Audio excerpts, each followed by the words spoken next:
后来继续来看台北有一个修琴大师林立正，少年的时阵厝内底散食，去甲人走船，因为一个因缘来接触到古琴，就开始伊做琴的这个生涯。这段时间，伊收90外个学生，要甲做琴的技术继续来传承。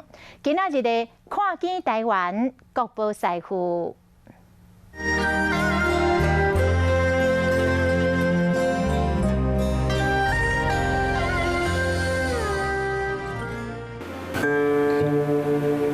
今日台北关渡这间工作室，看到的除了有挂几排的古琴，顶悬写着一代宗师的牌匾，更加互人看出主人的地位。民国33年出世的林立正师傅，少年的时家境艰苦，所以选择走船。不过29岁迄当，意外接触到古琴。那个时候有个朋友要学弹琴嘛，要有琴嘛，买不到。他后来就问我说能不能做，那就这样的一脚就踩进来了。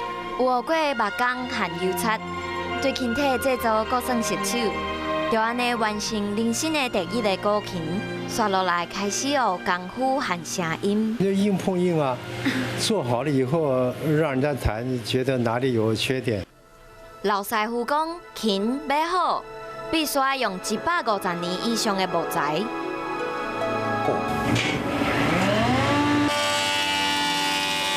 对制作到油漆，每一个过程拢看得出师傅的认真和手艺。